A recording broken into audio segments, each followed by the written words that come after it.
everybody. It's Aluna Michaels, Esoteric Astrologer, coming at you to talk about the events of December 2023. Apologies for my room. Again, I mentioned last month. I'm moving in 2 days now, so might be a little bit, hopefully less of a shambles in January, that I'll have my office pulled together. So let's see what's going on in December.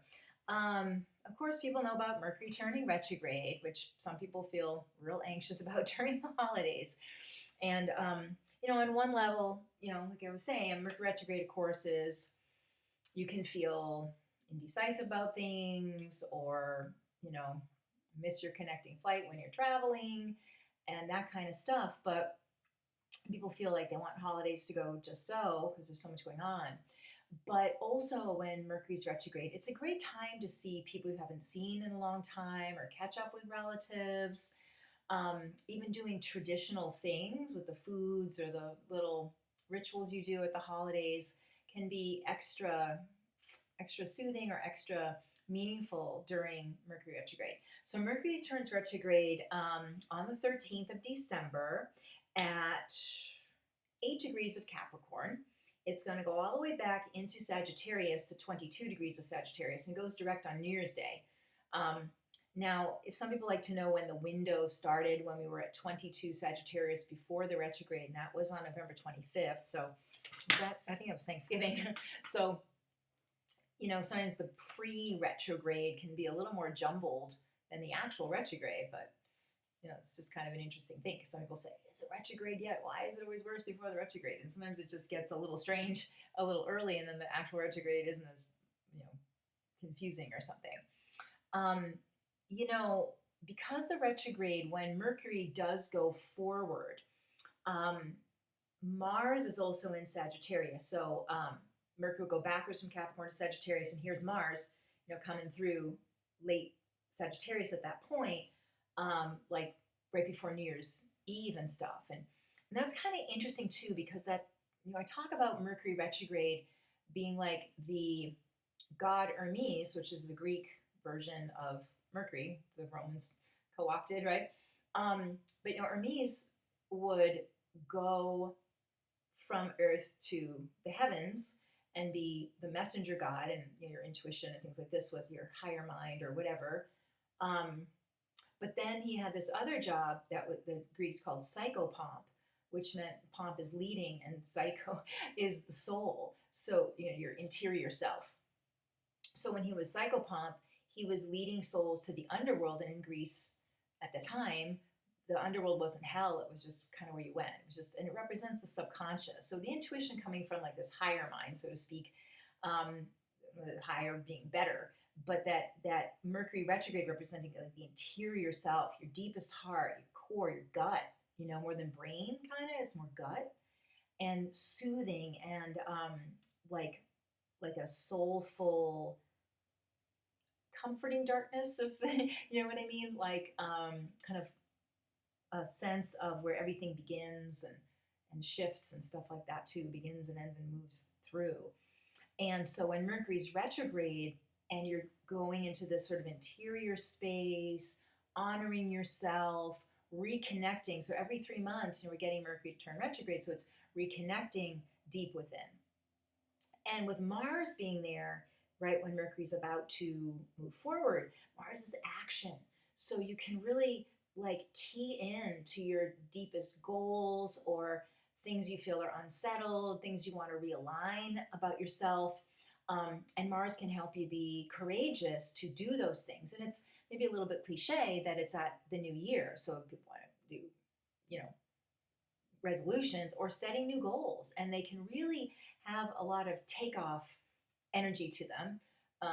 Then their job to sustain them is another story, right? But there's a sense of like, I really can do this or be this or heal this or, and because it's all happening in Sagittarius, can be that sense of like a quest or an adventure instead of feeling scared about making changes or healing within or whatever needs to happen. So there's a more kind of oomph to this inner journey that's going on during the Mercury retrograde if you want to use it that way. Now, just on a basic kind of level, if Mercury is talking and communicating, even relatives, and then Mercury is a lot of Mars then is a lot of energy. It can be arguments or it can be fun. I mean, Mars Mercury can be like, yeah, you're laughing and going and making the effort to see people and things like that. But just if you're with people that tend to irritate you or just observing other people irritating each other, it's like, just maybe don't say the first thing that comes to your mind, which is a bad Mercury Mars. So if it feels a little edgy, maybe don't say that. Don't do that. But if it's a deep inner guidance about yourself, then sure. But you don't want to be like confronting people like instantly, when Mars and Mercury are like that. Especially when Mercury's turning around to go the other direction. You're like, oh, I should have just waited a few days and not said that. So that's a whole different part of, the more regular part of Mercury and Mars together, but then there's that deeper spiritual part. Okay, so another thing that happens when Mercury goes direct is the planet Jupiter is going direct. And Jupiter is about expansiveness and, again, spirituality, like being at your full potential to be part of Jupiter. And what's neat is that, so Jupiter's going to go direct at 5 degrees of Taurus, which is an earth sign. And Saturn, at that point, will be at 3 Capricorn. So that's called a sextile, because I say Capricorn, scratch all that. Saturn is ruled by Capricorn, so Capricorn ruled by Saturn, rather. I'm not saying things right today. Okay, start again. Jupiter in Taurus, Saturn in Pisces. Thank you, brain. And because the earth and the water work together, it's called a sextile.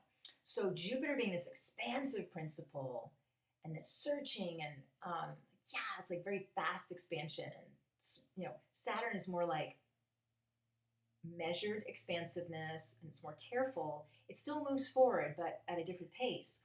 And so when Jupiter and Saturn are working together, it's really wonderful. It's like the expansive contractive principles working together to be a smooth transition forward, to be especially accomplishing things around money, self-esteem, spiritual growth, releasing, I know, again, it's going to sound cliche, but eating issues, because Taurus can be indulgent about food and things, drink or spending even, and Pisces can be emotional reasons for doing those things, spending or eating, whatever.